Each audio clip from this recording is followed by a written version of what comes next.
1947 সালে এই জমিন ভাগ বটোয়ারা হয়েছে।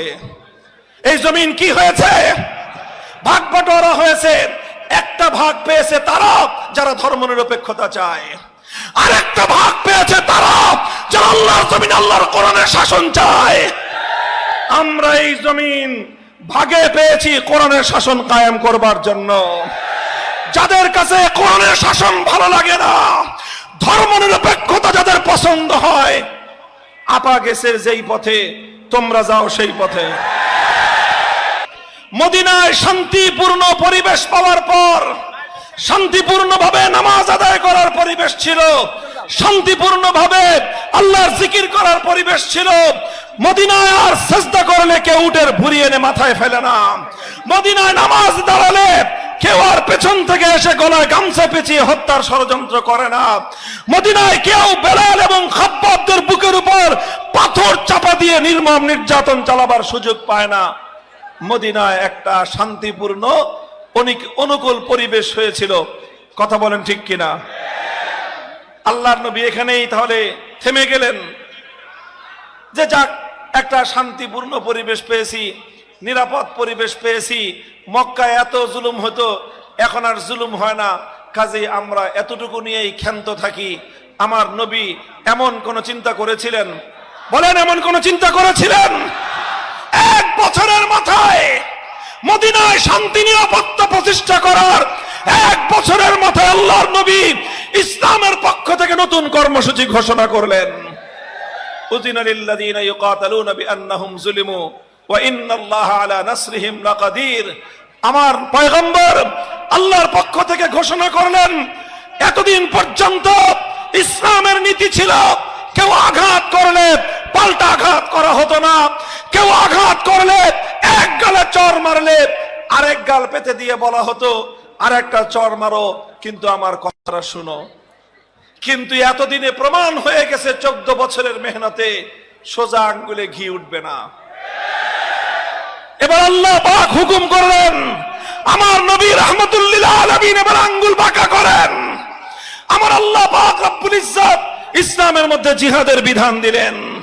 নবীজি ঘোষণা করলেন, এখন থেকে ইসলামের নীতি হলো যারা ইসলামকে ধ্বংস করতে চাইবে, যারা মুসলমানদের উপর অন্যায় জুলুমের হাত উত্তোলন করার চেষ্টা করবে, এখন থেকে যেই কালো হাত ইসলামের দিকে আগ্রাসন চালানোর জন্য এগিয়ে আসবে, মুসলমানরা সেই কালো হাত ভেঙে গুড়িয়ে দেবে।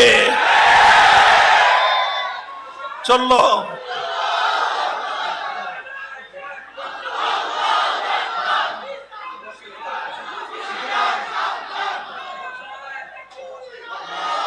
বদর হলো, ওহদ হলো, খন্দক হলো, লম্বা ইতিহাস।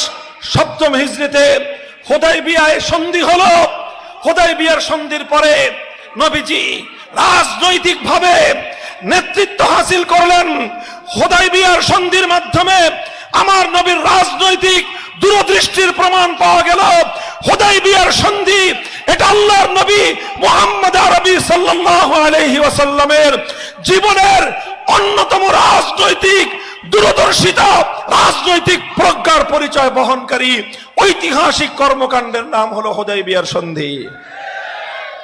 অনেকে মনে করেছিল হুদায়বিয়ার সন্ধির মাধ্যমে ইসলাম নতি স্বীকার করেছে, কিন্তু আমার আল্লাহ বলেছিলেন সঙ্গে সঙ্গে যে না, হুদায়বিয়ার সন্ধির মাধ্যমে ইসলাম নতি স্বীকার করে নাই, বরং হুদায়বিয়ার সন্ধির মাধ্যমে ইসলামের ঐতিহাসিক বিজয়ের দ্বার উন্মোচিত হয়েছে। আমার আল্লাহ হুদায়বিয়ার সন্ধির সঙ্গে সঙ্গে সূরাতুল ফাতহ নাজিল করে আল্লাহ বলেছিলেন, ইন্না ফাতাহনা লাকা ফাতহাম মুবিনা। হে আমার নবী, মক্কার বেঈমানের কুরাইশরা তারা হুদায়বিয়াতে সন্ধি করে নিজেদেরকে বিজয়ী ভাবে সারা দুনিয়ার মানুষ মনে করতে পারে হুদায়বিয়ার সন্ধির মাধ্যমে মুসলমানরা অবনত হয়ে গিয়েছে। কিন্তু আমি আল্লাহ ঘোষণা করলাম, হুদায়বিয়ার সন্ধির মাধ্যমে আমি আল্লাহ আপনাকে, আল্লাহকে, আল্লাহর নবী ইসলামকে, নবীজিকে আল্লাহ পাক ঐতিহাসিক বিজয় দান করেছিলেন, যার প্রেক্ষিতে ওই বছরই খায়বার থেকে ইহুদিদেরকে উৎখাত করে ওটা আরব ভূমি ইহুদিদের ষড়যন্ত্র থেকে মুক্ত করা হলো। এক বছরের মধ্যে রোম পারস্য সম্রাট সহ পৃথিবীর সকল বড় বড় রাজা বাদশাদের রাজ দরবারে কালেমার দাওয়াত পৌঁছে গেল। এক বছরের ব্যবধানে অষ্টম হিজরিতে মক্কা বিজয় হয়ে ইসলামের পতাকা তলে শামিল হলো। মক্কা মদিনা সহ হেজাজের বিস্তীর্ণ ভূমিতে আল্লাহর পয়গম্বর কালেমার পতাকা উড্ডীন করলেন। আমার কথা শেষ, আমি আর একটা কথা আখেরি বলি। আল্লাহ নবী যখন দুনিয়া থেকে বিদায় নিলেন 12.5 লক্ষ বর্গ মাইল, কতটুকু বলেন? আমাদের বাংলাদেশের পরিধি কতটুকু বলেন তো? এই 55,000 সামথিং বর্গ মাইল। এই বাংলাদেশের 24টা বাংলাদেশকে জোড়া দেন, যত বড় ভূখণ্ড হবে নবী করিম সাল্লাল্লাহু আলাইহি ওয়াসাল্লাম এই বিস্তীর্ণ ভূখণ্ডে কালেমার পতাকা উড্ডীন করে কোরআনের শাসন কায়েম করে ইসলামী খেলাফতের ভিত রেখে গেলেন দুনিয়াতে। এরপরে নবীজির সাহাবীরা চিন্তা করেছেন, যেহেতু আল্লাহর নবী 12.5 লক্ষ বর্গ মাইল দিয়ে গেছে, আমাদের আর সামনে আগে বাড়ার দরকার নাই। এমন চিন্তা করেছিলেন? বলেন, এমন চিন্তা করেছিলেন? উইদিন 10 ইয়ার্স, মাত্র 10 বছরের মাথায় দ্বিতীয় খলিফা ওমরে ফারুক রাদিয়াল্লাহু আনহুর যুগে আটলান্টিক মহাসমুদ্রের তীর থেকে আফ্রিকার জঙ্গলের গহীন অঞ্চল পর্যন্ত অর্ধ পৃথিবীতে কালেমার পতাকা উড়েছিল। আমার কথা এটাই, হে উম্মতে মুসলিমার সদস্যরা, ইসলামকে নিয়ে সামনে এগিয়ে যেতে হবে। জীবনের শেষ মুহূর্ত পর্যন্ত মরতে মরতে লড়তে হবে, লড়তে লড়তে মরতে হবে।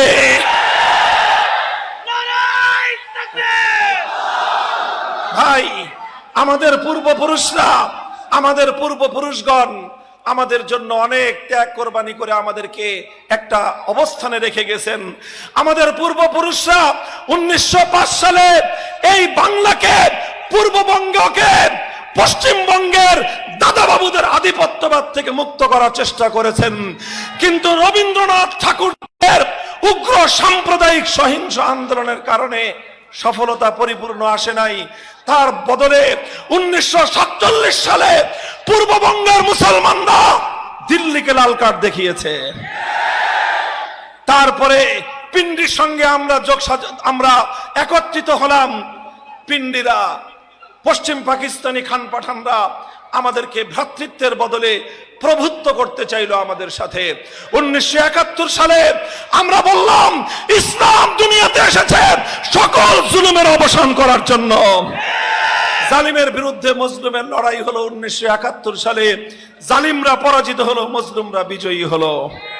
দুর্ভাগ্যজনকভাবে 72 সাল থেকে আবার আমাদেরকে সেই পরাজিত ভারতের দিল্লির গোলামীর জিঞ্জির দিয়ে আবদ্ধ করবার জন্য একটা ভারতীয় আধিপত্যবাদের সংবিধানের মাধ্যমে বাংলাদেশের 7 কোটি মানুষের গলার উপর গোলামীর জিঞ্জির পরিয়ে দেওয়া হলো। অনেক ইতিহাস, দীর্ঘ 53 বছর সংগ্রাম করার পর 24 জুলাইয়ের যোদ্ধারা সহস্রাধিক দামাল প্রাণ বুকের রক্ত দিয়ে দিল্লির আধিপত্যকে উৎখাত করে আবার পূর্বপুরুষদের আমানত, এই শাহজালাল শাহ আমানতের পবিত্র ভূমিকে মুক্ত স্বাধীন করেছে।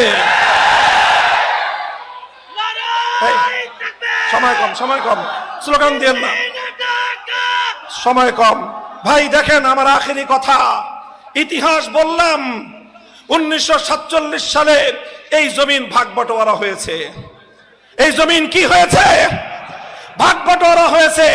একটা ভাগ পেয়েছে তারা যারা ধর্মনিরপেক্ষতা চায়, আর একটা ভাগ পেয়েছে তারা যারা আল্লাহর জমিন, আল্লাহর কোরআনের শাসন চায়। আমরা এই জমিন ভাগে পেয়েছি কোরআনের শাসন কায়েম করবার জন্য।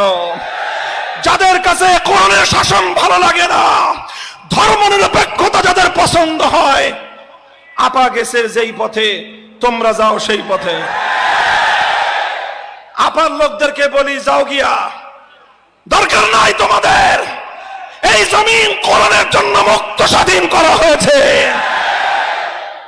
যাদের কাছে আপারকে খালাম্মার মতো মনে হয়, তোমরা যেতে পারো।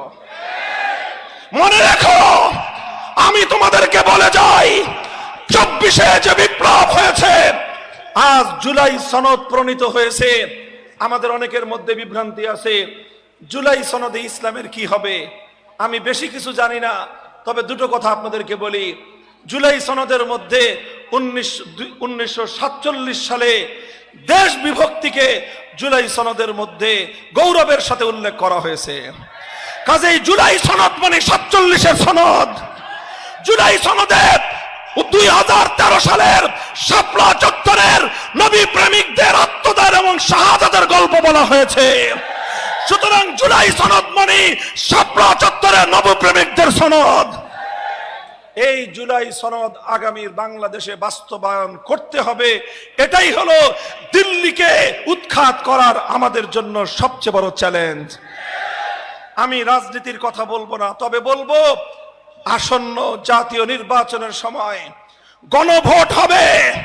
সেই গণভোটে যারা বাংলাদেশকে ভালোবাসে, যারা 47-এর দেশ বিভক্তির ভিত্তিতে আগামীর বাংলাদেশকে 2013 সালের শাপলা চত্বরের চেতনার ভিত্তিতে গড়ে তুলতে চায়, তারা গণভোটে হ্যাঁ বাক্সে ভোট দিবে।